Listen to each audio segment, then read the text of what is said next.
algumas das verdades mais fascinantes e surpreendentes que a psicologia descobriu. Segredos da memória, da percepção e dos padrões silenciosos que moldam os nossos pensamentos. Alguns do que vamos descobrir serão suaves, como a forma como um aroma familiar pode trazer de volta um momento de há décadas. Outros serão assombrosos, como a forma como o teu cérebro pode tomar decisões antes mesmo de te aperceberes disso. Mas cada um abrirá uma janela para o funcionamento oculto da mente, mais estranho, mais profundo e mais belo do que costumamos imaginar. Esta noite percorreremos uma coleção de perspectivas notáveis e curiosidades mentais, vislumbres de mundos onde o tempo pode esticar-se e encolher. As emoções podem alterar o que vemos, e os pensamentos podem ondular entre pessoas sem dizer uma única palavra. Talvez te encontres a deslizar para o sono, ou simplesmente a deixar que estas ideias fluam em silêncio de fundo. Se gostas destes vídeos e queres juntar-te a nós em mais explorações noturnas, podes dar gosto e subscrever abaixo e partilhar os teus pensamentos nos comentários. Mas por agora, a única coisa que precisas fazer é ficar confortável. Deixa que a tua respiração se acalme, que a tua mente se suavize e permite que a maravilha da tua própria mente te envolva gentilmente. Comecemos. A mente que vamos explorar esta noite não é apenas a tua. É o resultado de milhões de anos de evolução, a de incontáveis experiências e de perguntas que os seres humanos fizeram desde os primórdios da consciência. Cada facto que vais descobrir é uma pequena janela para essa viagem partilhada. Há algo profundamente humano em questionar como funcionamos por dentro. À medida que o dia avança, os filtros mentais e as máscaras sociais tendem a afrouxar.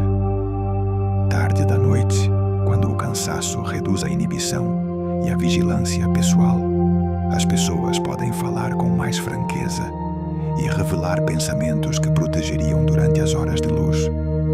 Isto não significa que cada conversa noturna seja verdade sem filtros, mas a redução do controlo cognitivo pode fazer com que a honestidade surja com mais facilidade.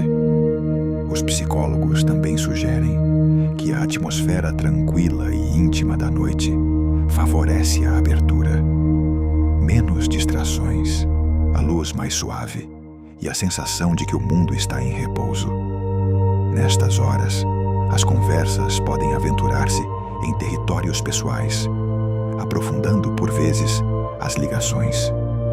O fenômeno não é universal, mas muitos conhecem essa sensação. Palavras que fluem com mais liberdade sob o manto da noite, como se a mente relaxasse para o seu ritmo natural e os pensamentos guardados saíssem finalmente à luz. Algumas das conversas mais significativas nas relações humanas acontecem precisamente neste espaço, quando as representações do dia são finalmente postas de lado e algo mais genuíno tem permissão para emergir. A noite não muda quem somos. Simplesmente remove parte do esforço que fazemos para o esconder. Embora possa parecer eficiente, fazer malabarismo com várias tarefas ao mesmo tempo pode enfraquecer a qualidade com que as recordamos. O sistema de atenção do cérebro funciona melhor quando está focado, e dividi-lo obriga a informação a competir pelos recursos mentais. Isto pode resultar em memórias menos detalhadas ou mesmo completamente ausentes. Por exemplo, verificar mensagens enquanto ouves um amigo pode levar a esquecer partes fundamentais da conversa. Os estudos mostram que quem faz muitas coisas ao mesmo tempo, com frequência, tem dificuldade em filtrar informação irrelevante, o que torna a concentração mais difícil ao longo do tempo. O apelo do multitasking reside na sua sensação de produtividade. Mas a mente registra a vida com maior riqueza quando tem a oportunidade de se deter numa única coisa de cada vez. Num mundo que exige mudanças constantes, escolher fazer uma única coisa devagar pode parecer um luxo e que a tua memória te agradecerá. O calor de uma mão no teu ombro ou alguém a segurar a tua mão pode fazer mais do que reconfortar-te. Pode mudar a forma como o teu cérebro percebe a dor. O contacto físico ativa vias sensoriais que competem com os sinais de dor, reduzindo a sua intensidade. Também desencadeia a libertação de ocitocina, uma hormona ligada ao vínculo e à redução do estresse. Num estudo, os casais que se seguraram pelas mãos durante uma experiência dolorosa não só relataram menos desconforto, como as suas ondas cerebrais começaram a sincronizar-se. Isto sugere que o toque não só acalma emocionalmente, pode criar um estado fisiológico partilhado que alivia o sofrimento. Em momentos de angústia, um toque suave pode agir como escudo e âncora ao mesmo tempo, lembrando ao corpo que não está sozinho. Ou por vezes os gestos mais simples carregam o poder curativo mais profundo. Os cheiros muitas vezes contornam o pensamento consciente, viajando diretamente para as regiões do cérebro envolvidas na emoção e na memória. Esta rota direta significa que os aromas podem influenciar o humor e o comportamento sem que nos apercebamos. Em experiências, aromas ambientais agradáveis nas lojas demonstraram aumentar a probabilidade de compras, enquanto o cheiro a produtos de limpeza pode levar as pessoas a arrumar mais. Estes efeitos subtis funcionam porque o aroma pode ativar certos pensamentos ou associações. A lavanda pode induzir calma. Os cítricos podem sinalizar frescura e energia. Embora frequentemente pensemos nas decisões como puramente racionais, a verdade é que as pistas sensoriais invisíveis podem inclinar a balança. Estar consciente desta influência pode ser libertador, permitindo-nos reconhecer quando as nossas escolhas estão a ser influenciadas pela linguagem silenciosa do olfato. Numa curiosa reviravolta da psicologia, simplesmente acreditar que dormiste bem pode melhorar o desempenho e o humor no dia seguinte, mesmo que não tenha sido assim. Num estudo, os participantes a quem foi dito que tinham tido uma qualidade de sono superior à média obtiveram melhores resultados em testes cognitivos, independentemente do seu sono real. Este efeito, conhecido como sono placebo, mostra como a expectativa pode moldar os estados mentais e físicos. O cérebro usa a crença como um atalho, ajustando os níveis de energia e a concentração com base no descanso percebido. Claro que o sono genuíno é insubstituível para a saúde, mas este fenômeno revela a surpreendente capacidade da mente para influenciar como o corpo se sente. Sugere que parte do descanso vem não apenas das horas de sono, mas da história que nos contamos sobre esse descanso. Muitas pessoas já experimentaram a estranha sensação de serem observadas apenas para se virarem e descobrirem que é verdade. Embora a ciência não o tenha explicado completamente, algumas investigações sugerem que pistas subtis, uma mudança nas sombras, alterações na visão periférica ou mesmo sons tênues podem alertar-nos de forma inconsciente. O cérebro está finamente sintonizado para detectar a atenção social, uma vez que saber quando há olhos postos em nós tem sido vital ao longo da história humana. Os psicólogos evolutivos propõem que esta sensibilidade ajudou os nossos antepassados a evitar predadores e a navegar em interações sociais complexas. Seja através da percepção subtil ou de um instinto mais profundo, a sensação pode ser tão poderosa que impulsiona a ação antes que o pensamento consciente a alcance, um suave empurrão do nosso ser mais antigo. A postura, os gestos e as microexpressões revelam frequentemente emoções que não reconhecemos conscientemente. Por exemplo, os braços cruzados podem sinalizar defensividade, enquanto mudanças subtis no tom podem indicar desconforto. Os psicólogos assinalam que estas pistas são por vezes visíveis para os outros, antes de nos ficarem claras a nós próprios, fornecendo um espelho externo do nosso estado interno. Estar consciente da tua própria linguagem corporal pode revelar estresse oculto, ou atração, ou entusiasmo. Do mesmo modo, ler os sinais não verbais dos outros pode ajudar a aprofundar a empatia e a compreensão. Esta linguagem silenciosa opera em paralelo com a fala e, por vezes, fala com mais honestidade do que as palavras. Em momentos de autorreflexão, imaginar como o teu corpo se posiciona pode ser como ouvir às escondidas os pensamentos não expressos da tua mente. O sentido do olfato humano está profundamente ligado aos sistemas de memória do cérebro. Ao contrário da vista ou do som, o olfato contorna grande parte das vias de processamento habituais do cérebro e conecta-se diretamente com o sistema límbico, o assento da emoção e da memória a longo prazo. É por isso que um leve rasto de perfume, chuva fresca sobre o pavimento ou uma refeição da infância a cozinhar podem parecer uma máquina do tempo. Estas memórias desencadeadas pelo olfato costumam ser vívidas, detalhadas e emocionais, mesmo que o momento que evocam tenha décadas de antiguidade.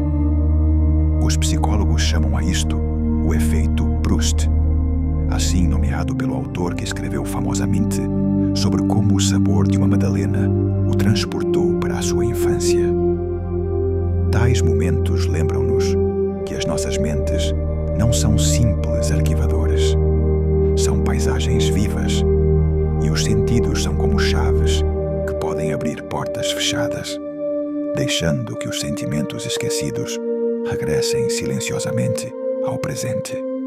Nos sonhos lúcidos, tornas-te consciente de que estás a sonhar e com essa consciência, às vezes podes dar forma ao próprio sonho.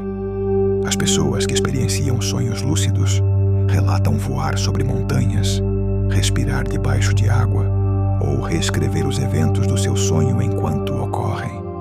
Os psicólogos acreditam que os sonhos lúcidos surgem quando partes do cérebro ligadas à autoconsciência se ativam durante o sono, enquanto o estado de sonho continua. Para alguns, estes sonhos ocorrem naturalmente. Outros treinam-se através de técnicas como as verificações de realidade e os diários de sonhos. A investigação demonstra inclusivamente que as habilidades praticadas em sonhos lúcidos podem melhorar o desempenho na vida desperta. Mas para além de qualquer benefício prático, os sonhos lúcidos oferecem algo mais profundo. Um lembrete de que as nossas mentes podem criar mundos inteiros, ricos em detalhe e emoção, pelos quais podemos caminhar como se fossem reais. E nesses mundos, somos ao mesmo tempo o viajante e o arquiteto. A investigação sugere que a fronteira entre o sonho e a vigília é muito mais permeável do que antes pensávamos. Com prática e atenção, algumas pessoas conseguem cruzar essa fronteira conscientemente, transformando a mente adormecida num laboratório criativo onde a imaginação não tem limites e as regras do mundo de vigília simplesmente não se aplicam. Imagina trabalhar num projeto, afastar-te antes de o terminar e descobrir que a tarefa continua a rondar a tua mente. Os psicólogos chamam a isto o efeito Zeigarnik. Os nossos cérebros agarram-se às tarefas incompletas com mais vivacidade do que às completadas. Este ciclo mental aberto evoluiu para nos ajudar a lembrar o que ainda precisa de ser feito, mas também pode manter-nos acordados à noite, a rever conversas ou a lembrar-nos do trabalho que ficou por fazer. Os estudos sugerem que o efeito ocorre porque as atividades por resolver criam uma espécie de tensão leve na mente e terminar a tarefa liberta-a. É por isso que fazer uma lista de tarefas pode parecer curiosamente tranquilizador.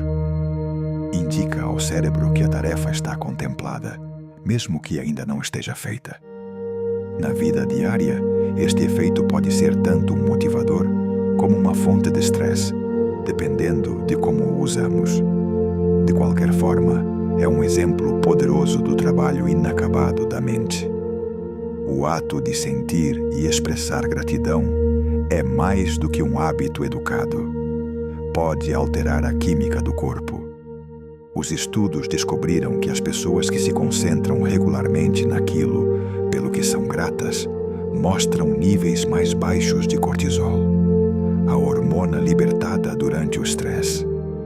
As práticas de gratidão, como manter um diário ou refletir sobre momentos positivos antes de dormir, também podem aumentar a atividade nas regiões do cérebro ligadas à empatia e à alegria. Não é apenas uma mudança de humor agradável. É uma resposta fisiológica que pode fortalecer o sistema imunológico, melhorar a qualidade do sono e até apoiar a saúde cardíaca. Os psicólogos sugerem que a gratidão desvia a atenção do que falta para o que é abundante, criando uma sensação de segurança e ligação. Desta forma, ajuda a mente a relaxar, permitindo que o corpo siga. Um pensamento grato sustentado em silêncio por um momento pode ondular pelo sistema nervoso como uma maré tranquilizadora. A prática não precisa de ser elaborada nem demorada. Mesmo alguns segundos de apreço genuíno por uma cama quente, por uma respiração tomada sem dificuldade, ou pelo som da chuva contra uma janela, podem mudar a química do corpo de formas mensuráveis. A mente, afinal, está a ouvir cada história que lhe contamos sobre o mundo. Por vezes, a mente reage a mensagens que não nota conscientemente. Em psicologia, isto chama-se preparação subliminar. A apresentação de estímulos tão breves ou subtis que fica abaixo da consciência, mas ainda assim influencia pensamentos ou comportamentos. Num estudo, mostrar palavras positivas ou negativas durante apenas milissegundos antes de mostrar uma imagem neutra mudou a forma como os participantes classificaram o tom emocional dessa imagem. Os publicitários e artistas há muito estão fascinados por este efeito, embora a sua influência na vida real seja mais subtil do que os mitos sugerem. Mesmo assim, revela uma verdade importante. As nossas mentes conscientes não são as únicas guardiãs da percepção. Abaixo da consciência, o cérebro está constantemente a varrer, filtrar e interpretar sinais. A maioria destas impressões nunca emerge em palavras, mas podem inclinar as nossas decisões, moldar as nossas impressões e deixar-nos com sentimentos que não conseguimos explicar completamente. Sussurros da margem da percepção. Uma canção dos teus anos de adolescência pode transportar-te instantaneamente para um corredor escolar, uma tarde de verão, ou uma pessoa com quem não falas há anos. A música tem uma relação única com a memória, porque envolve múltiplas partes do cérebro ao mesmo tempo.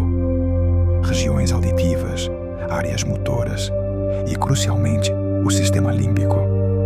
O ritmo, a melodia e as letras entrelaçam-se para formar um contexto rico. E quando essa canção toca novamente, as emoções originais regressam com ela. Para as pessoas com doença de Alzheimer, a música familiar pode, por vezes, despertar momentos de clareza, permitindo-lhes cantar letras que, de outra forma, não conseguiriam recordar. Os psicólogos acreditam que a música funciona como uma poderosa pista de recuperação, uma que contorna algumas das barreiras que o tempo e a perda de memória criam. É um lembrete de que mesmo quando as memórias parecem perdidas, ainda podem ser carregadas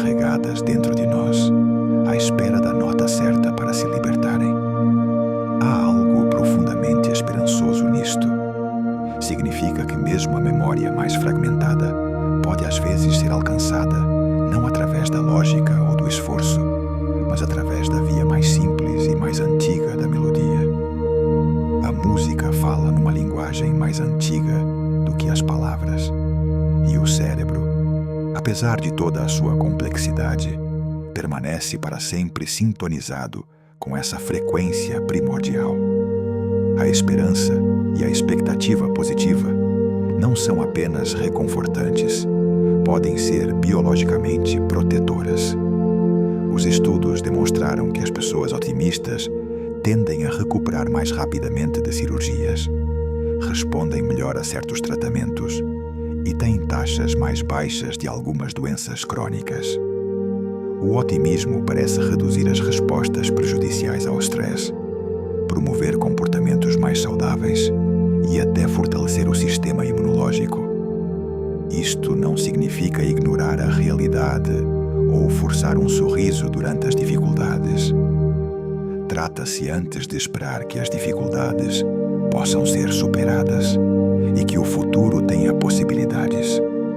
Os psicólogos sugerem que o otimismo pode ajudar as pessoas a persistir na reabilitação ou a seguir os conselhos médicos de forma mais consistente e a manter a resiliência mental necessária para curar, enquanto o corpo faz o seu trabalho tranquilo de reparação. A perspectiva da mente pode inclinar as probabilidades a nosso favor, convertendo a esperança numa espécie de medicina invisível que circula por cada batimento cardíaco e respiração. Os seres humanos evoluíram em pequenos grupos sociais, onde saber em quem se podia confiar podia significar a diferença entre a segurança e o perigo. Isto pode explicar por que os nossos cérebros estão sintonizados para recordar as fofocas, histórias sobre o comportamento dos outros, mais facilmente do que os factos neutros. Em experiências, os participantes tinham mais probabilidade de recordar detalhes sobre ações pouco confiáveis do que sobre descrições físicas ou eventos não relacionados. As fofocas ativam redes de raciocínio social no cérebro, atraindo a atenção e ajudando a armazenar informação para uso futuro. Embora as fofocas possam ser prejudiciais, também podem servir uma função protetora, ajudando os grupos a manter normas e a evitar riscos. Num contexto moderno, esta tendência manifesta-se em como os rumores se propagam mais rapidamente do que as notícias comuns. Seja sussurrado em torno de uma fogueira há milhares de anos ou transmitido online hoje, o poder de permanência das fofocas reside no profundo interesse do cérebro pelo comportamento dos outros. Essa estranha sensação de já ter vivido um momento antes. O déjà vu ainda não é completamente compreendido. Uma teoria principal é que ocorre quando o sistema de reconhecimento do cérebro falha brevemente, criando uma falsa sensação de familiaridade. E isto pode acontecer quando uma nova experiência coincide estreitamente com padrões de memórias passadas, mesmo que não te recordes do momento original. Os estudos de neuroimagem sugerem que o lobo temporal, especialmente as áreas envolvidas na memória, desempenham um papel. Para a maioria das pessoas, o déjà vu é fugaz e inofensivo, mas oferece um vislumbre de como o cérebro une o presente e o passado. Nesse breve clarão, a realidade parece duplicada, o agora sobreposto ao fantasma de um passado que talvez nunca tenha existido. É um lembrete de que a percepção não é um registro perfeito, mas uma interpretação. E por vezes, o narrador da mente adianta-se a si mesmo. Quando a ansiedade aumenta, também pode aumentar a velocidade da nossa fala.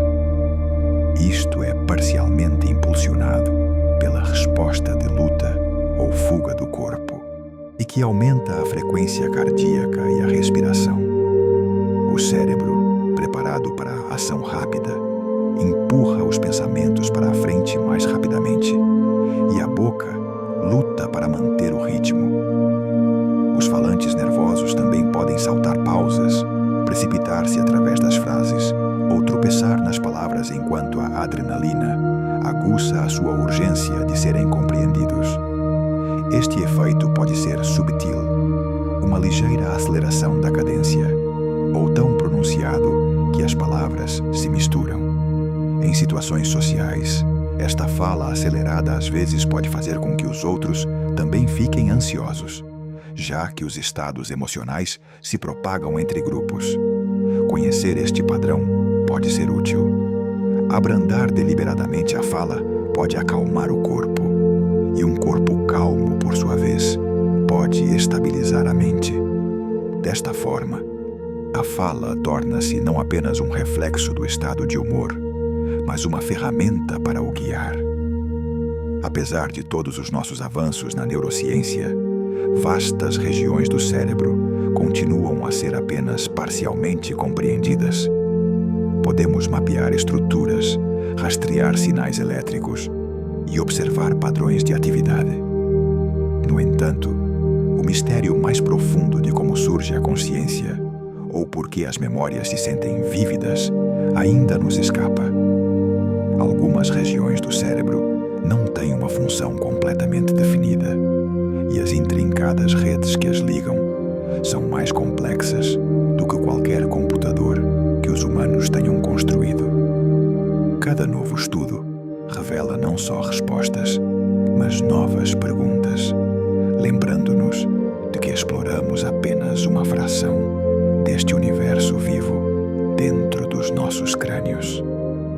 Como um oceano cuja superfície roçamos, mas cujas profundezas permanecem escuras, o cérebro alberga continentes inteiros de compreensão ainda por descobrir. E nos momentos tranquilos entre pensamentos, somos lembrados de que a mente não é apenas uma máquina biológica, mas um mistério que habitamos em cada momento de vigília.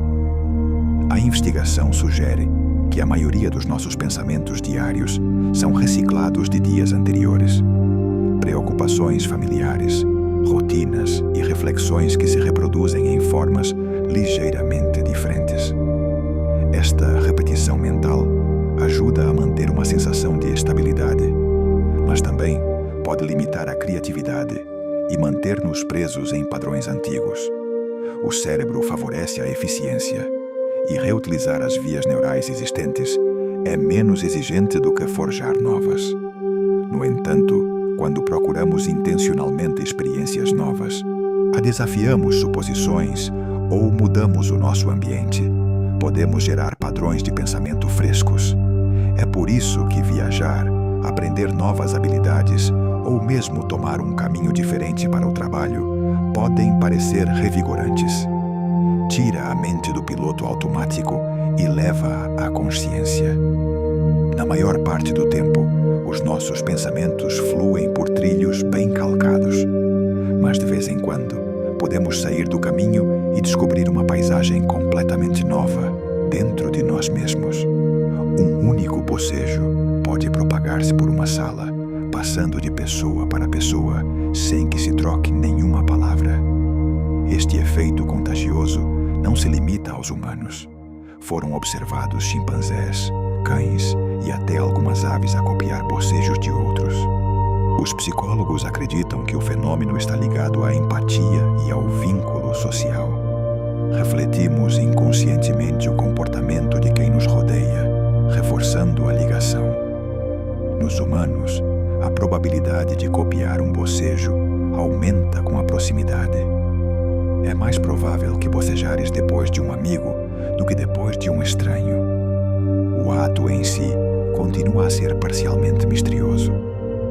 Embora o bocejo ajude a regular a temperatura do cérebro e a promover o estado de alerta, a sua propagação social parece servir um propósito diferente: sincronizar silenciosamente os ritmos de um grupo. De certa forma, um bocejo partilhado é um lembrete silencioso do nosso vínculo biológico com os outros. gesto não dito que diz que estamos juntos neste momento. A ciência do bocejo ainda está a ser desvendada, mas a sua dimensão social é clara. Liga-nos uns aos outros de uma forma involuntária e quase cômica. Um lembrete de que, por baixo de todas as nossas diferenças, os nossos sistemas nervosos estão silenciosamente a espelhar-se uns aos outros todo o tempo, respondendo às mesmas pistas invisíveis no ar entre nós. Sob hipnose, uma pessoa pode por vezes sentir menos dor, ou mesmo nenhuma, durante experiências que normalmente causariam desconforto. Os exames cerebrais mostram que a hipnose pode alterar a atividade em áreas que interpretam os sinais de dor, mudando não a sensação em si, mas a forma como o cérebro a percebe. Isto foi utilizado em ambientes médicos para a gestão da dor, trabalho dentário e até cirurgia, embora não funcione igualmente para todos. Os psicólogos descrevem a hipnose como um estado focado e altamente sugestionável, em que a mente pode mudar as suas respostas. O efeito não é magia, é a própria flexibilidade do cérebro em ação. Ao ajustar a percepção, a mente pode reescrever a experiência do corpo. Esta ligação entre atenção e sensação sugere uma verdade profunda. A dor não é apenas um evento físico, mas um diálogo complexo entre nervos, cérebro e consciência. E por vezes, a consciência pode mudar essa conversa. Colocar as emoções em palavras, seja num diário ou numa nota privada, pode ter efeitos mensuráveis no bem-estar. Os estudos demonstraram que a escrita expressiva pode reduzir a pressão arterial, fortalecer a função imunológica e melhorar o humor.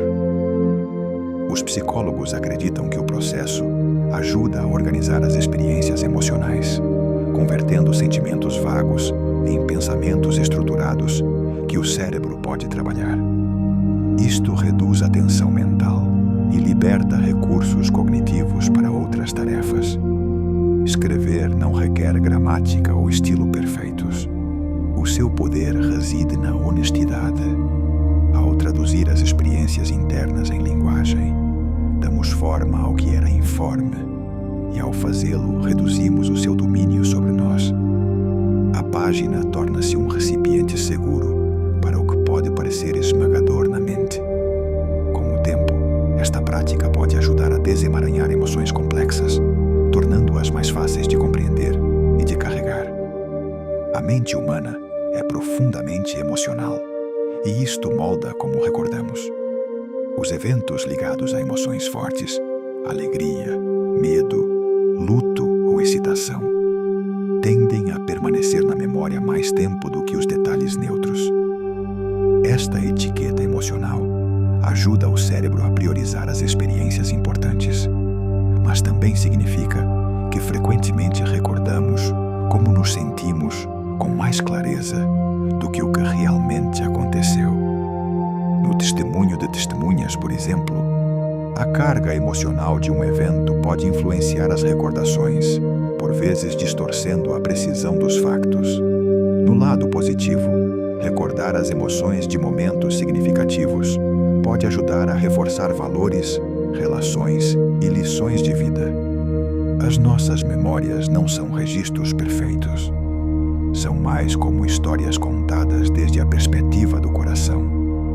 Quando pensamos no passado, frequentemente caminhamos por uma paisagem de sentimentos com factos dispersos como pedras ao longo do caminho. Pode parecer um hábito pequeno, até sem sentido, mas mascar pastilha foi associado a melhorias no foco e no estado de alerta. O movimento rítmico parece aumentar o fluxo sanguíneo para o cérebro, enquanto o ato de mascar também pode estimular áreas envolvidas na atenção e na memória. Alguns estudos mostram melhorias modestas no desempenho em tarefas que requerem concentração sustentada quando os participantes mascam pastilha, especialmente as de sabor à menta. O efeito não é dramático, mas pode fornecer um ligeiro impulso de energia mental. Talvez por isso, os estudantes, os condutores e até os soldados a tenham usado durante longos períodos exigentes. Os psicólogos também sugerem que mascar pastilha pode reduzir o estresse ao diminuir os níveis de cortisol, tornando-o num duplo benefício para a concentração. Nos momentos tranquilos, quando o foco começa a desviar-se, esta simples ação pode agir como uma pequena âncora, trazendo gentilmente a mente de volta à tarefa em mãos.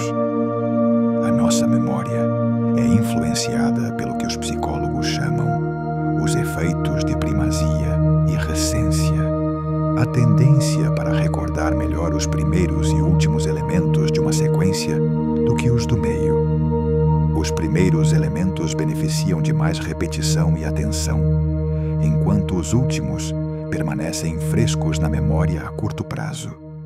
Este padrão aparece na vida diária. Frequentemente recordamos os momentos de abertura e encerramento de uma conversa, uma conferência ou mesmo umas férias com mais vivacidade do que as porções do meio. Compreender isto pode ajudar na aprendizagem.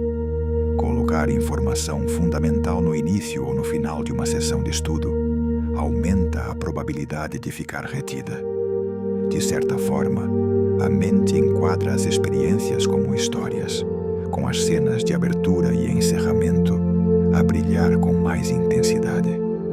O meio ainda importa, mas é a primeira impressão e o momento final, os que frequentemente permanecem mais tempo nos tranquilos arquivos da mente.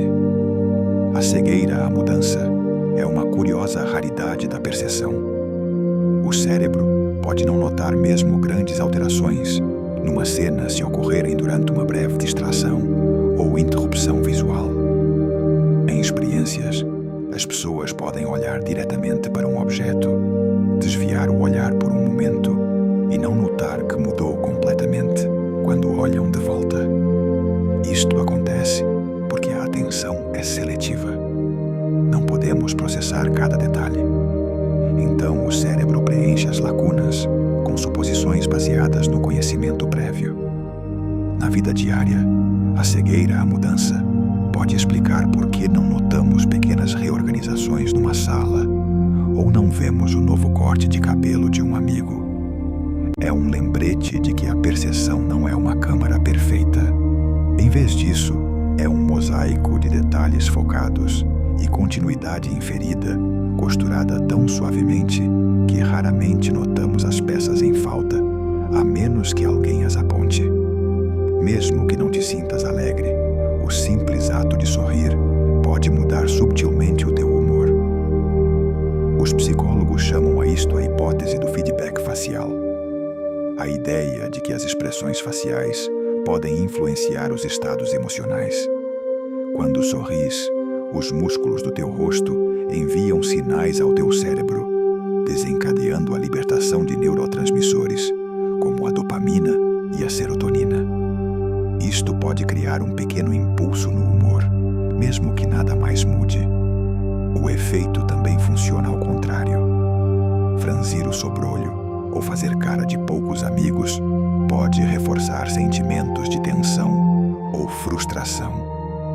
Não é uma cura, mas em momentos de estresse, ou um sorriso consciente pode ser um suave empurrão para um estado mais tranquilo.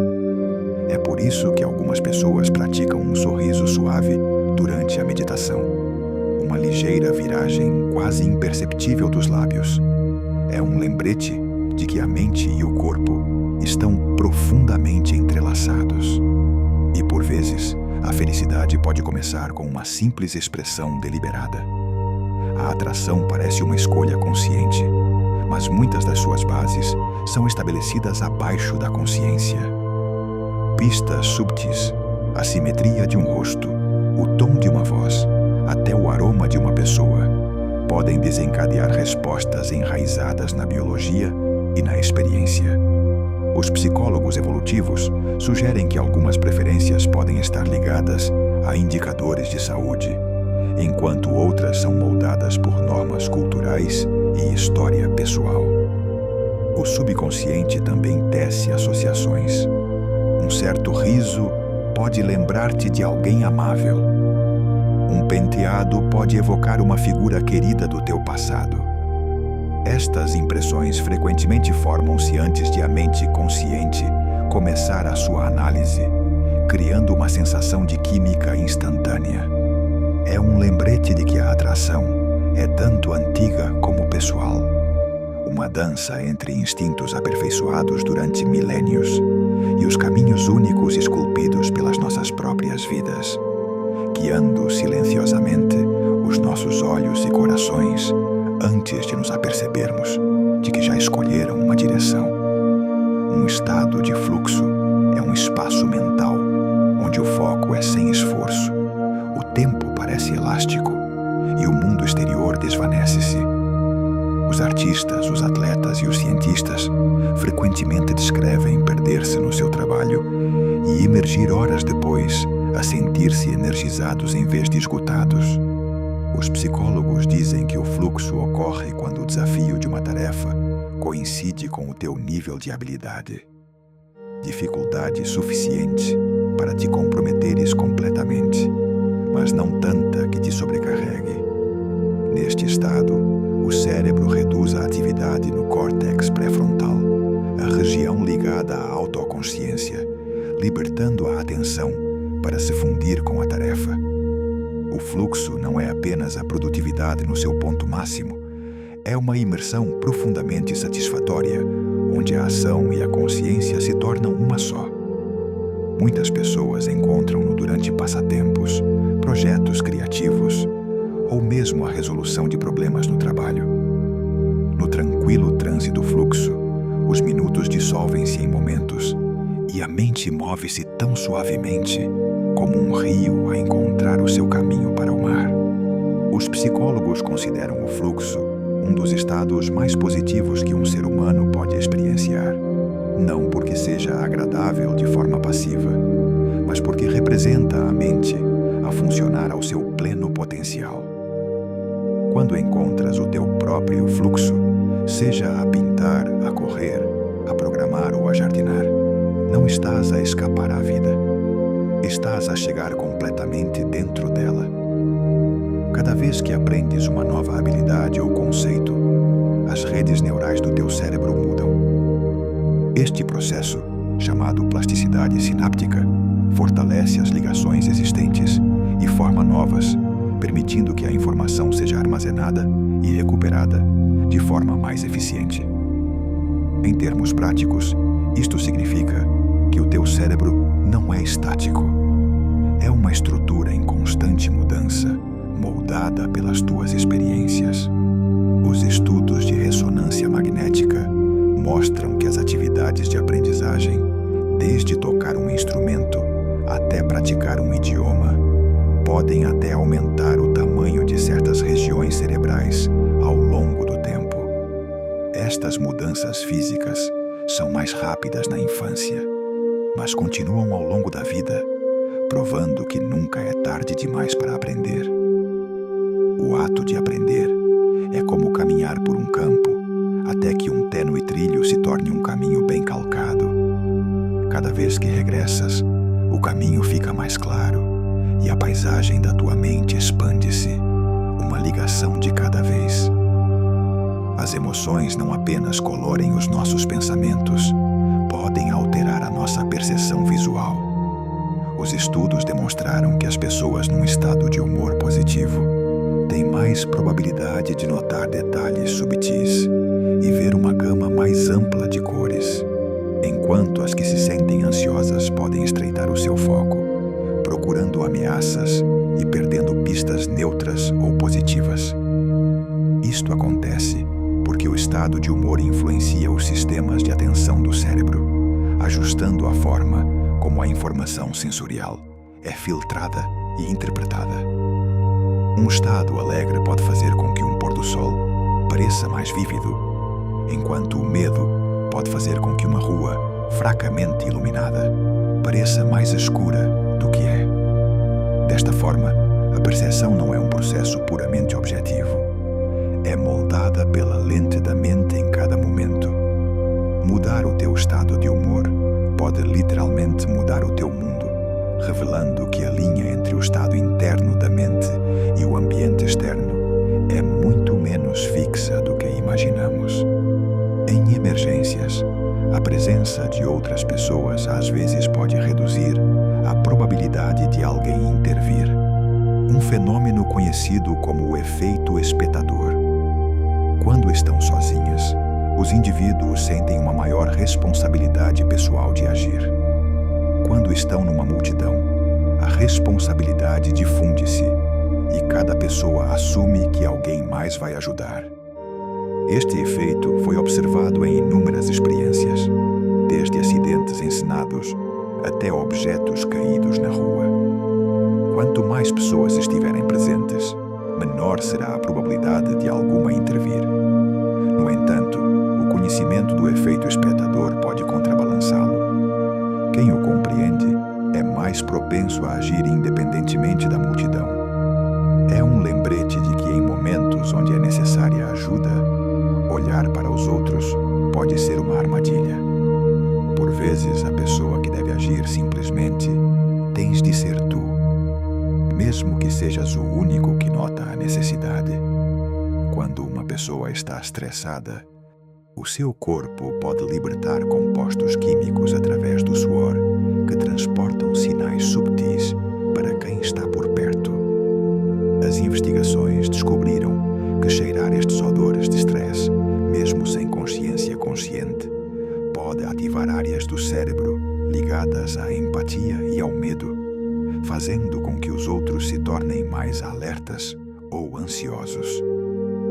Isto sugere que o estresse pode propagar-se socialmente, não apenas através do tom de voz ou da expressão facial, mas também através do olfato.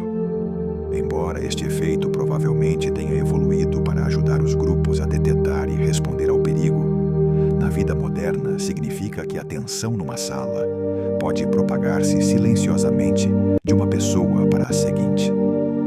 Compreender isto pode ser empoderador. Assim como o estresse pode ser contagioso, também pode sê-lo a calma.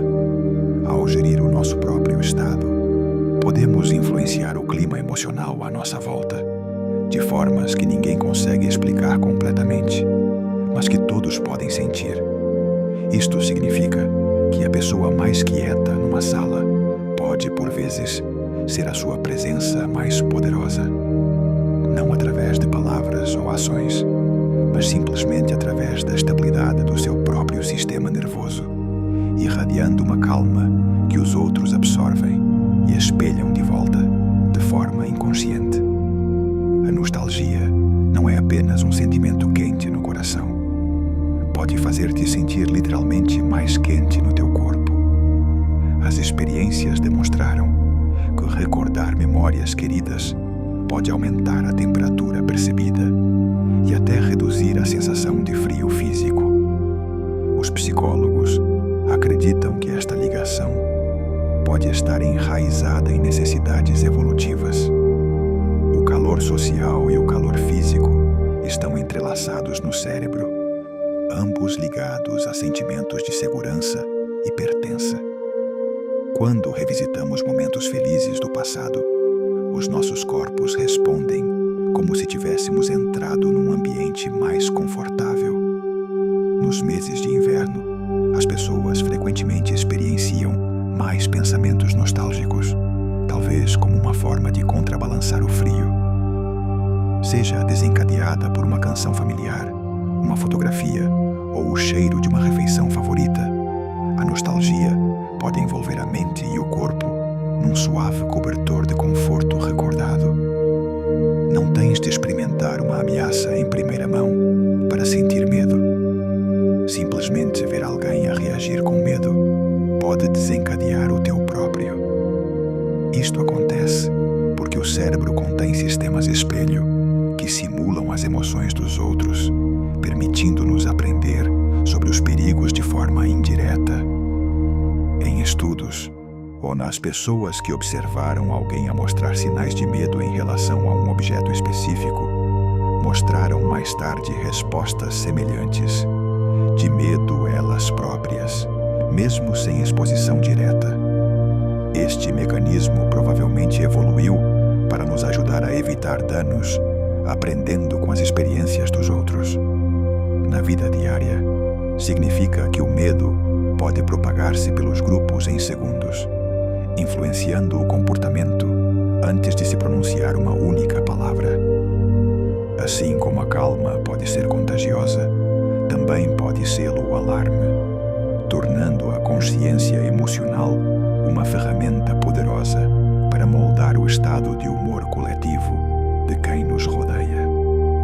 Na década de 1960, o psicólogo Stanley Milgram realizou experiências que mostravam que pessoas comuns, sob a direção de uma figura de autoridade, administrariam o que acreditavam serem choques elétricos dolorosos a outros. O estudo revelou como a pressão social e a presença de autoridade podem sobrepor-se à moral pessoal, levando as pessoas a agir de formas que talvez nunca escolheriam por conta própria. Embora controversos, os resultados foram reproduzidos noutros contextos, desde ambientes militares até hierarquias de trabalho. O efeito está enraizado na nossa tendência para confiar nos especialistas percebidos e delegar a responsabilidade quando seguimos ordens. Isto não significa que as pessoas sejam impotentes. A consciência da influência pode fortalecer a resistência.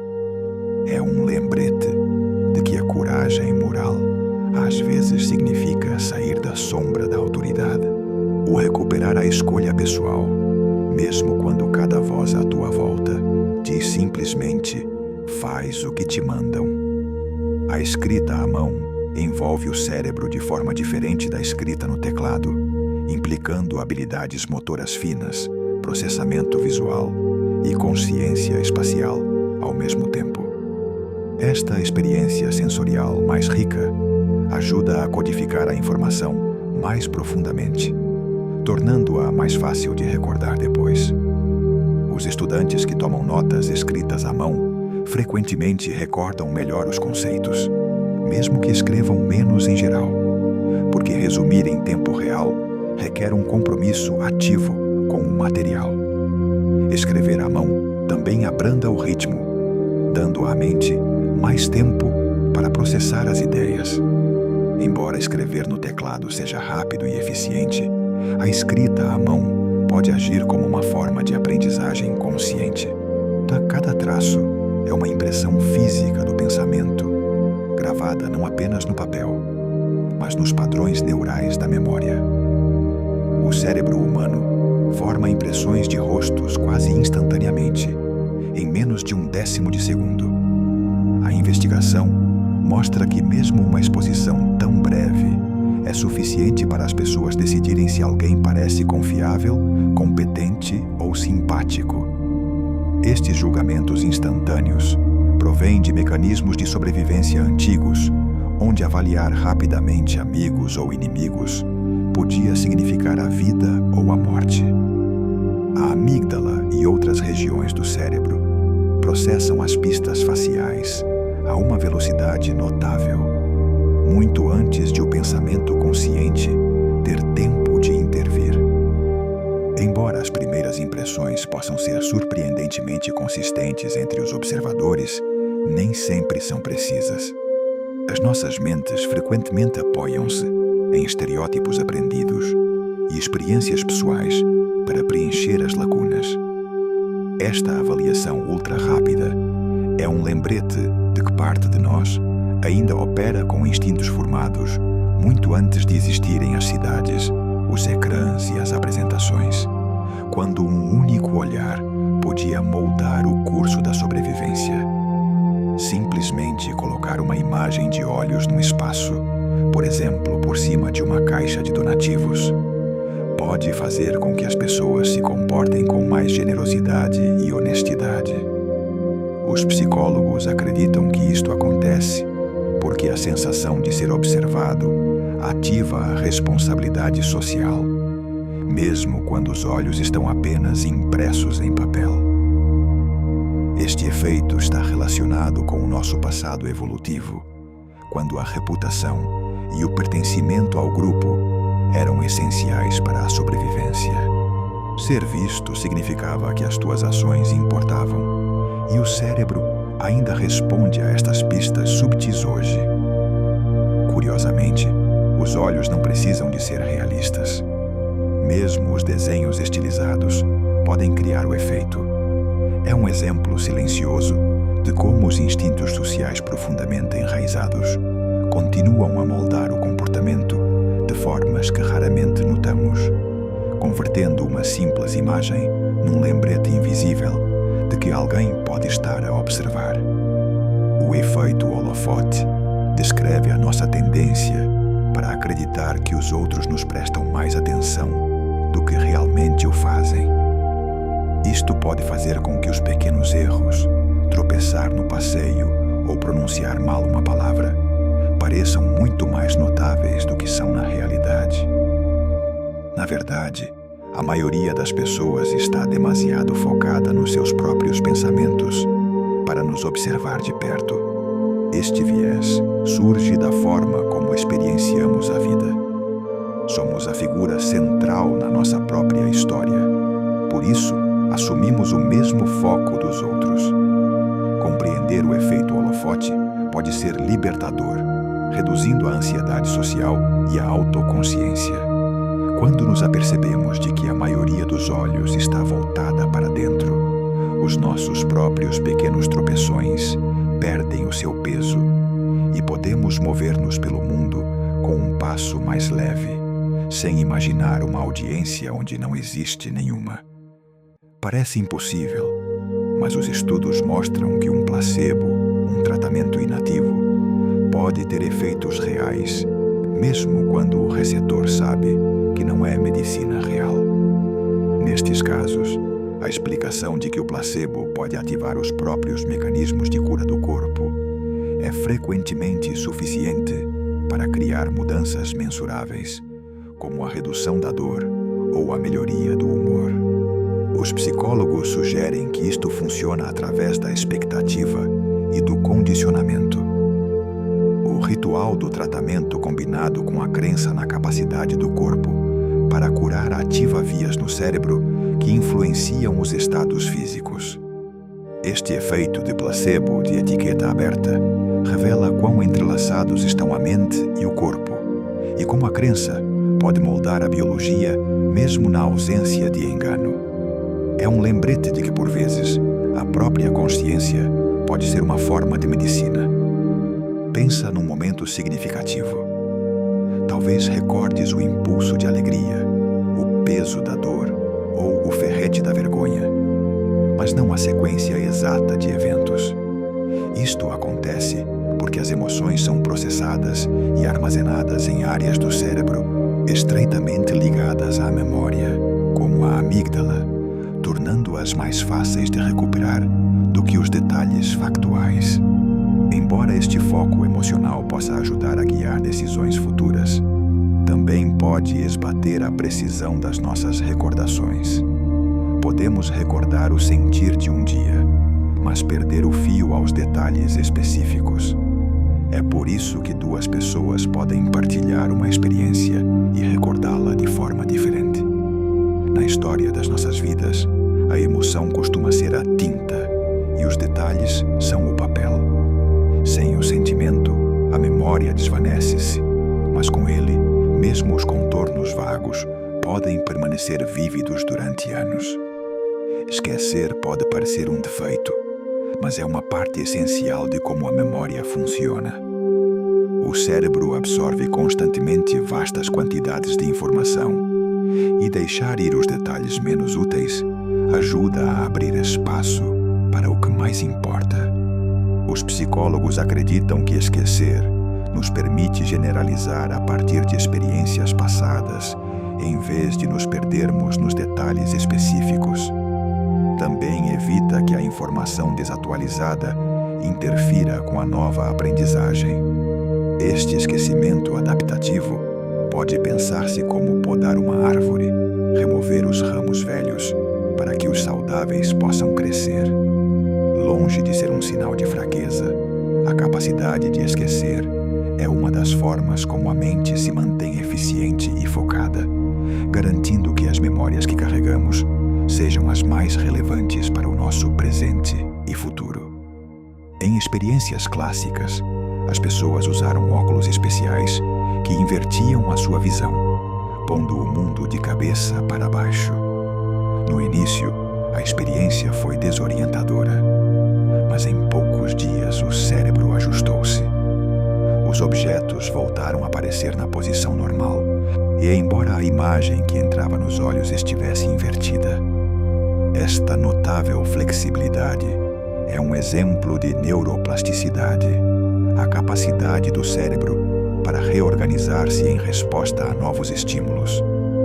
Quando os óculos foram retirados, a visão voltou a parecer invertida, até o cérebro se reajustar.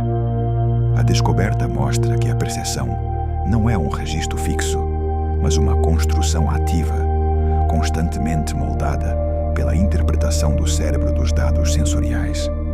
Mesmo algo tão fundamental como cima e baixo é em parte uma questão de adaptação. As ilusões ópticas funcionam porque o cérebro não apenas recebe estímulos sensoriais, interpreta-os, preenchendo lacunas e fazendo previsões. Quando estas previsões colidem com os dados em bruto, o resultado pode ser uma imagem que parece deslocar-se, mover-se ou ocultar detalhes que estão à vista. As ilusões revelam os atalhos que o cérebro usa para dar sentido ao mundo rapidamente. Estes atalhos mentais geralmente servem-nos bem, mas lembram-nos que o que vemos é uma versão da realidade reconstruída dentro das nossas cabeças, não a realidade em si mesma. Cada percepção é, em certo sentido, uma representação personalizada, influenciada por experiências passadas, expectativas e contexto. A mente não é uma janela para o mundo. É um pintor que está sempre a retocar a tela. O riso não é apenas uma reação. É um tipo de exercício mental que pode construir resiliência. Quando rimos, o cérebro liberta endorfinas e reduz os níveis de hormonas de estresse, criando um estado fisiológico que facilita o enfrentamento de desafios. O riso partilhado fortalece os laços sociais, fornecendo uma rede de apoio crucial em tempos difíceis.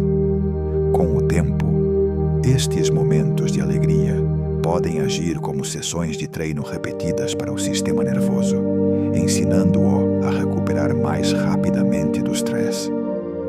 Desta forma, o riso torna-se mais do que um prazer fugaz.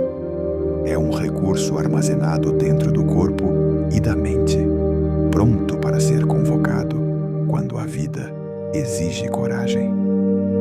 A investigação mostra que as pessoas que sentem um forte sentido de propósito, uma razão clara para se levantar cada manhã, frequentemente vivem vidas mais longas e saudáveis.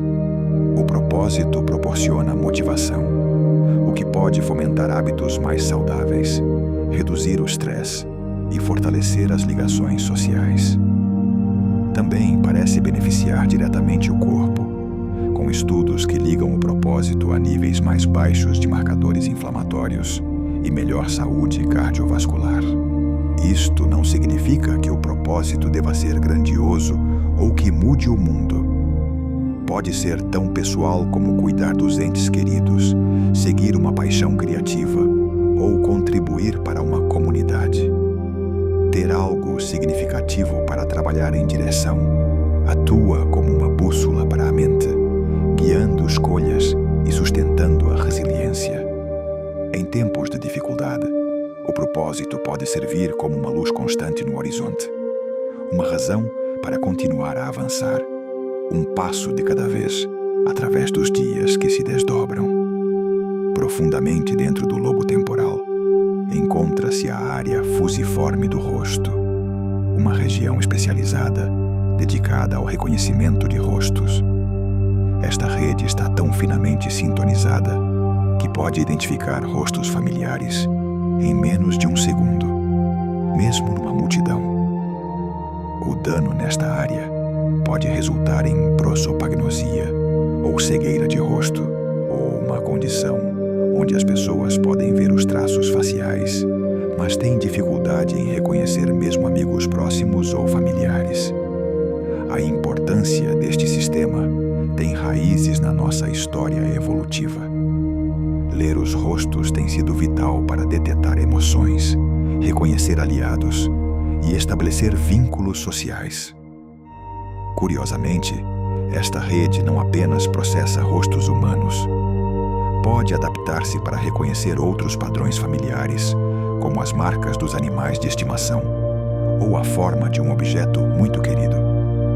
É um testemunho do profundo investimento do cérebro na ligação, moldando a nossa capacidade de reconhecer as pessoas que mais nos importam. A meditação é mais do que um exercício mental. A prática a longo prazo pode mudar fisicamente o cérebro. Os estudos de ressonância magnética encontraram maior espessura no córtex pré-frontal, uma área ligada à tomada de decisões e ao autocontrolo, assim como mudanças no hipocampo, que desempenham um papel na memória e na aprendizagem. A meditação regular também pode reduzir o tamanho da amígdala, o centro do cérebro, para as respostas ao medo e ao estresse, sugerindo uma maior capacidade para a calma.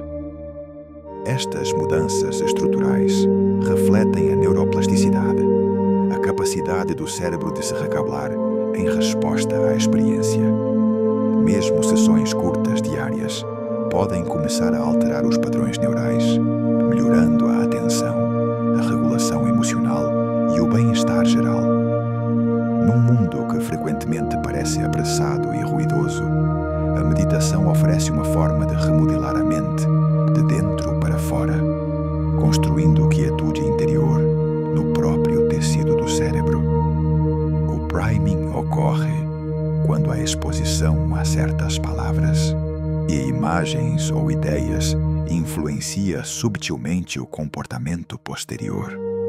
Por exemplo, ler palavras relacionadas com a cortesia pode fazer com que as pessoas interrompam menos numa conversa, enquanto ver referências ao envelhecimento pode abrandar a sua velocidade ao caminhar, tudo sem consciência consciente. Isto acontece porque o cérebro usa conceitos recentemente ativados, como atalhos que moldam a percepção e a resposta. Embora os efeitos do priming sejam frequentemente de curta duração, revelam quão sensíveis somos às pistas ambientais.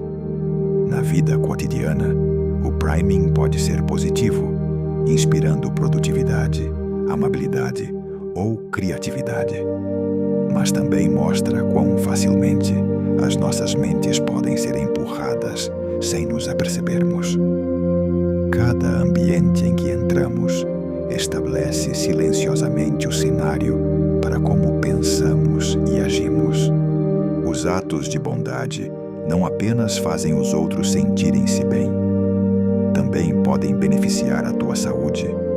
Ajudar os outros foi associado à pressão arterial mais baixa, níveis reduzidos de hormonas de estresse e melhora da função imunológica. Os psicólogos sugerem que isto pode dever-se à libertação de ocitocina, que promove sentimentos de calor e confiança, enquanto também apoia a saúde cardiovascular. Mesmo pequenos gestos como segurar uma porta aberta ou oferecer um sorriso podem criar estes efeitos. Com o tempo, a bondade pode tornar-se um ciclo reforçador.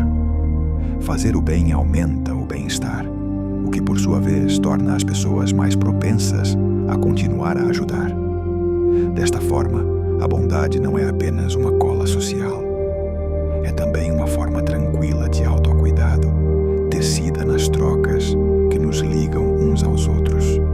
A forma como seguras o teu corpo pode moldar a forma como te sentes. Estar de pé ou sentado ereto pode aumentar os sentimentos de confiança e estado de alerta, enquanto curvar-se pode reforçar a fadiga ou o humor baixo. Esta ligação funciona através de ciclos de feedback entre o corpo e o cérebro. A postura influencia os níveis hormonais, os padrões de respiração e a atividade neural. Num estudo, os participantes que adotaram posturas expansivas relataram maiores sentimentos de controlo. Para além da confiança, a postura também pode afetar os níveis de energia ao abrir ou restringir o peito e o diafragma. Pequenos ajustes, sentar ereto, relaxar os ombros, levantar a cabeça, podem subtilmente deslocar a mente para maior clareza e presença. O corpo, em muitos sentidos, estabelece o cenário para a história que a mente se conta a si mesma. Embora o trauma possa causar uma dor profunda, algumas pessoas emergem dele com maior resiliência, empatia ou um renovado sentido de propósito, um fenômeno conhecido como crescimento pós-traumático. Isto não significa que o trauma tenha sido benéfico, mas sim que a recuperação às vezes pode fomentar forças que talvez não se tivessem desenvolvido de outra forma. Os psicólogos identificaram áreas de crescimento, como relações mais sólidas, maior apreciação pela vida e uma ligação mais profunda aos valores pessoais.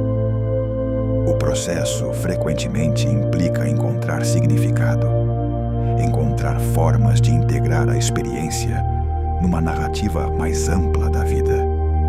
Embora nem todos experienciem crescimento pós-traumático, quem o experimenta frequentemente descreve-o como uma transformação forjada na dificuldade, ou como uma árvore que fica mais forte depois de sobreviver a uma tempestade. O estresse pode ser contagioso, passando silenciosamente de uma pessoa para outra. Simplesmente observar a linguagem corporal tensa de alguém, as expressões faciais ou ouvir mudanças na sua voz pode desencadear uma resposta de estresse refletida no cérebro do observador. Esta transmissão social do estresse acredita-se que está enraizada na empatia, os nossos sistemas nervosos a sintonizarem-se com os estados de quem nos rodeia. Embora isto possa ajudar os grupos a responder às ameaças coletivamente, também significa que a ansiedade de uma pessoa pode propagar-se para fora, afetando o humor de uma sala. O mesmo é verdade ao contrário. A calma pode propagar-se da mesma forma, suavizando a tensão e fomentando a estabilidade. Neste sentido, gerir o nosso próprio estresse não é apenas autocuidado, é um presente silencioso para quem nos rodeia. Combinar subtilmente os gestos, a postura ou os padrões de fala de outra pessoa pode criar uma sensação de ligação e confiança. Esta tendência inconsciente, conhecida como o efeito camaleão, é parte do nosso cablagem social. Quando feito de forma natural, o espelho sinaliza a empatia e atenção, fazendo com que a outra pessoa se sinta compreendida. É por isso que as conversas frequentemente sincronizam em ritmo, ou porque os amigos podem encontrar-se a rir ou a inclinar-se ao mesmo tempo. Em ambientes profissionais, os negociadores hábeis às vezes usam o espelho para fomentar a cooperação, enquanto os terapeutas o usam para fortalecer o rapport. No entanto, quando forçado ou exagerado, pode parecer pouco sincero. Na sua forma mais verdadeira, o espelho é simplesmente a forma do corpo de dizer que estou contigo. Sem palavras, um alinhamento silencioso de dois sistemas nervosos a moverem-se no tempo um com o outro. Explicar um conceito a alguém mais requer organizar os teus pensamentos, encontrar linguagem clara e antecipar perguntas, tudo o que aprofunda a tua compreensão do material. Isto às vezes chama-se o efeito proteger, e é a razão pela qual os professores frequentemente dizem que aprendem tanto quanto ensinam. Quando ensinas, recuperas e reconstruis ativamente o conhecimento, fortalecendo os caminhos neurais que o armazenam. Mesmo o processo de preparar-se para ensinar pode melhorar a retenção, uma vez que o teu cérebro se envolve com a informação de uma forma mais estruturada e com propósito. Esta abordagem funciona tanto para as habilidades como para os factos. Mostrar a um amigo como cozinhar um prato, por exemplo, reforça a tua própria memória muscular. De certa forma, ensinar transforma o conhecimento de algo que tens para algo que vives, tornando-o numa parte mais permanente da biblioteca da tua mente. As memórias falsas não são apenas recordações turvas. Podem parecer tão vívidas e detalhadas como as genuínas. As experiências demonstraram que a sugestão, a imaginação e até as fotografias podem levar as pessoas a recordar eventos que nunca ocorreram. O cérebro constrói memórias reconstruindo detalhes cada vez que são recordados, o que significa que podem mudar subtilmente ao longo do tempo. Esta flexibilidade é normalmente útil, permitindo que as memórias se adaptem, mas também as deixa abertas à distorção. E, em alguns casos, as pessoas podem recordar com confiança cenários inteiros que são completamente fabricados, completos com emoções e impressões sensoriais. É um lembrete de que a memória não é um arquivo perfeito. É uma história que a nossa mente conta. E como qualquer história, pode mudar ao ser contada. O teu nome é como um sino de alarme pessoal para o cérebro. Mesmo numa sala barulhenta, ouvi-lo pode cortar através do ruído e capturar a tua atenção instantaneamente. Isto é conhecido como o efeito cocktail party. E os exames cerebrais mostram que ouvir o teu próprio nome desencadeia uma maior atividade no córtex pré-frontal medial, uma área ligada à autoconsciência. A reação é automática e frequentemente emocional, uma vez que os nomes estão profundamente ligados à identidade e à ligação social. Esta sensibilidade provavelmente evoluiu, porque reconhecer quando alguém te estava a dirigir podia significar segurança, oportunidade ou informação vital. Mesmo quando sussurrado à distância, o teu nome tem o poder de atravessar as distrações e trazer-te de volta ao momento presente, como um pequeno fio que te liga ao mundo à tua volta. Os preconceitos nem sempre são deliberados ou conscientes. A tendência do cérebro para formar impressões rápidas e categorizar informação pode conduzir a preconceitos implícitos, preferências automáticas ou associações que operam abaixo da consciência. Estes podem influenciar decisões, percepções e interações, mesmo em pessoas que valorizam a equidade e a igualdade. Os testes de preconceito implícito revelam que tais associações podem ser surpreendentemente resistentes à mudança. Mas a consciência é o primeiro passo para as contrabalançar.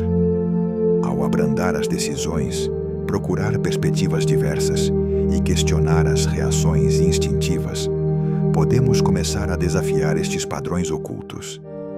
Este processo não apaga completamente o preconceito, mas pode enfraquecer a sua influência, permitindo que as nossas ações reflitam melhor os nossos valores conscientes. De certa forma, é como aprender a detectar uma corrente abaixo da superfície. Quando sabes que está lá, podes escolher como navegar por ela.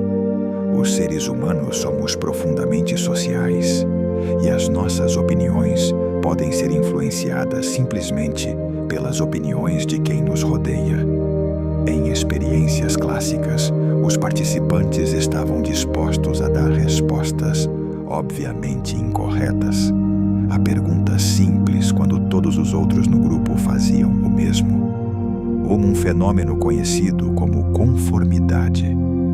Esta atração para o acordo pode ser mais forte quando o grupo é unânime ou quando nos sentimos incertos. A conformidade não é sempre negativa.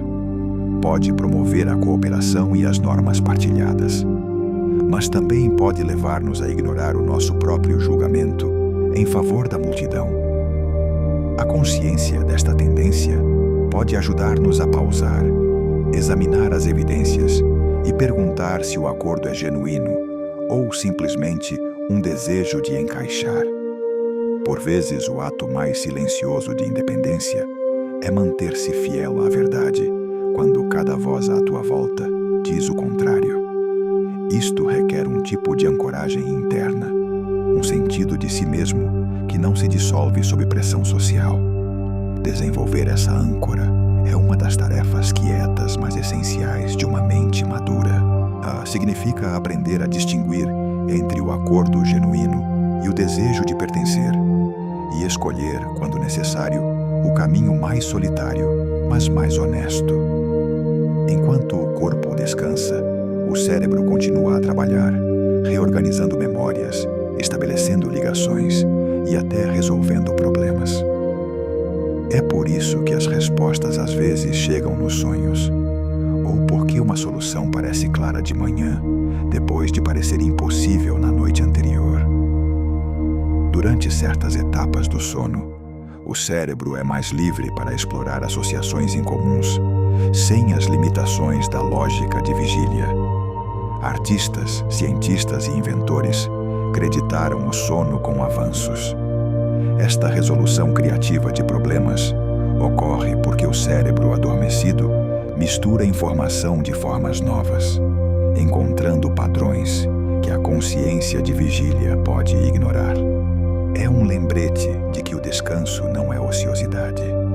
É um estado ativo, onde a mente trabalha silenciosamente nos bastidores, pronta para nos surpreender com clareza repentina quando o dia começa.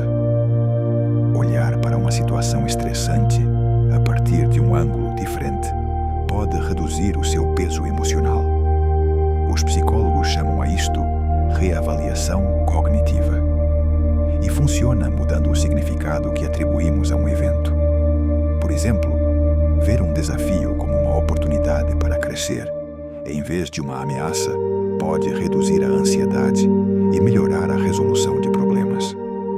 Os exames cerebrais mostram que a reavaliação ativa o córtex pré-frontal, que ajuda a regular a amígdala, o centro do medo do cérebro.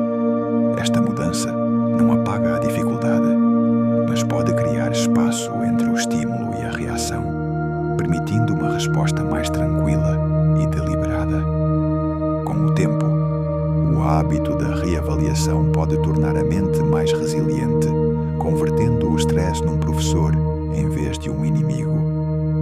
Pode parecer contraintuitivo, mas um cérebro ligeiramente fatigado às vezes pode pensar de forma mais criativa do que um completamente alerta. Quando estamos um pouco cansados, os nossos filtros mentais afrouxam, permitindo que surjam ligações mais incomuns. Isto pode ser especialmente útil para tarefas que requerem pensamento divergente, brainstorming, invenção ou resolução de problemas de formas não convencionais. Os psicólogos sugerem que o controlo relaxado de uma mente cansada pode libertá-la dos padrões rígidos, abrindo a porta a ideias novas. Claro que o esgotamento dificulta a maioria dos tipos de trabalho, mas nesse ponto doce entre a vigília e a fadiga, a mente pode divagar o suficiente para tropeçar num brilhantismo inesperado. É uma razão pela qual algumas pessoas encontram as suas ideias mais originais tarde da noite ou de manhã cedo, quando os pensamentos fluem um pouco mais livremente. Receber um elogio pode iluminar os centros de recompensa do cérebro da mesma forma que receber dinheiro ou ganhar um prêmio. Áreas como o estriado respondem ao elogio social, libertando dopamina e fomentando emoções positivas. Os elogios também podem melhorar o desempenho, uma vez que o encorajamento impulsiona a motivação e a confiança. É por isso que o feedback positivo é uma ferramenta poderosa no ensino, no trabalho em equipa e nas relações. O efeito não se limita aos elogios elaborados. Mesmo os pequenos reconhecimentos sinceros podem desencadear esta resposta. No seu núcleo, Um elogio é tanto reconhecimento como ligação. Uma forma de dizer a alguém que é visto e valorizado, num momento que pode ressoar muito para além das próprias palavras. A capacidade da mente para simular experiências estende-se mesmo a sensações que nunca sofremos pessoalmente. Simplesmente ver alguém com dor ou ler uma descrição vívida pode ativar áreas cerebrais envolvidas no nosso próprio processamento da dor. Esta capacidade provavelmente evoluiu para melhorar a empatia, ajudando-nos a evitar o perigo e a compreender o sofrimento dos outros. Embora a dor imaginada não seja tão intensa como a real, a sobreposição na atividade cerebral pode ainda ser suficientemente poderosa para nos fazer encolher perante a lesão de outro.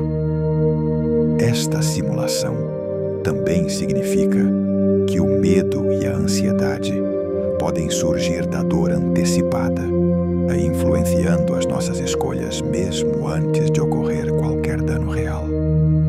A falta de sono pode deteriorar gravemente a capacidade do cérebro para armazenar nova informação.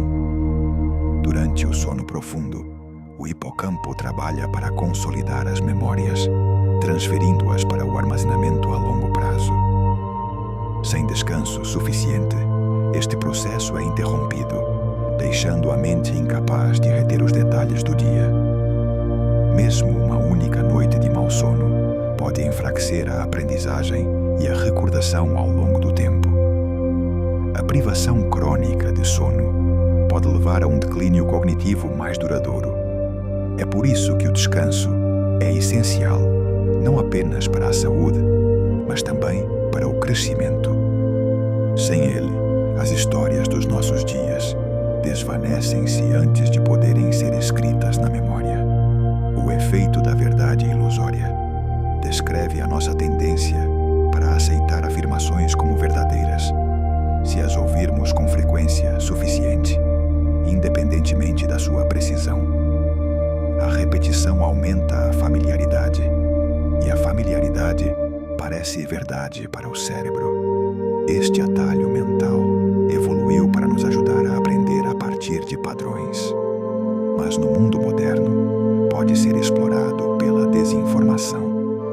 Estar consciente deste viés permite-nos abrandar e verificar os factos antes de aceitar afirmações repetidas.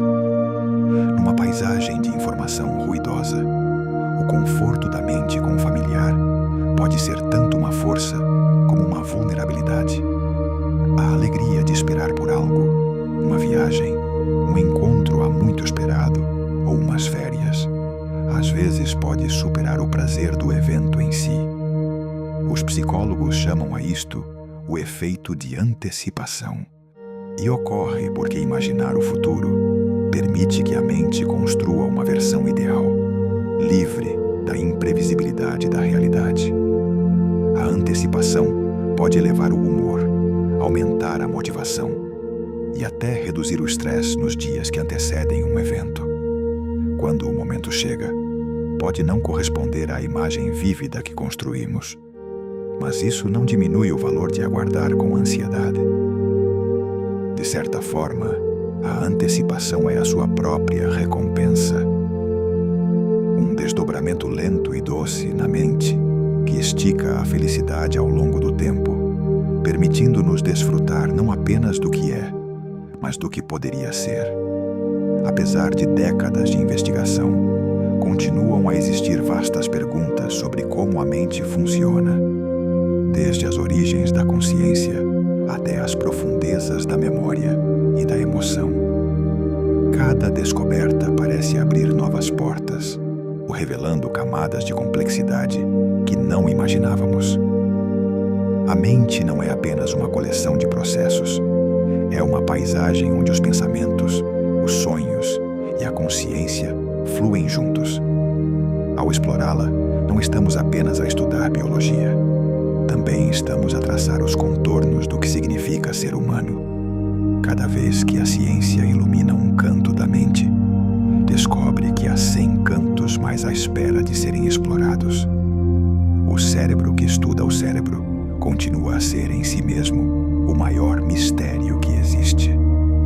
Talvez seja este o aspecto mais belo de ser humano. Somos o universo a tornar-se consciente de si mesmo, a virar a atenção para dentro com curiosidade e espanto, e a descobrir que quanto mais de perto olhamos, mais profundo se torna o mistério, e mais extraordinário é simplesmente estar vivo, a pensar e aqui.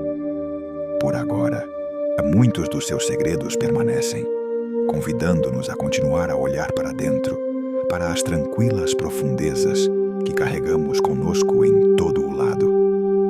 E assim, a nossa viagem pela mente chega ao fim. Percorremos memórias e sonhos, traçamos as correntes do pensamento e detivemo-nos nas tranquilas margens do que sabemos sobre nós mesmos. Cada facto, cada reflexão, foi uma pequena luz na vasta paisagem interior. Um lembrete de que mesmo no silêncio, a mente está viva, com maravilhas para além do imaginável. Talvez algumas destas ideias tenham ficado contigo, ou talvez já se tenham dissolvido na suave névoa do descanso. Essa é a beleza de uma noite passada a explorar. Não precisas de te agarrar a cada detalhe. O mistério ainda estará lá amanhã, à tua espera. Se ainda estás acordado, podes continuar a ver o próximo vídeo. Se os teus olhos estão pesados, simplesmente podes deixar-te levar, carregado pelo suave zumbido dos teus próprios pensamentos. Dorme bem. Boa noite.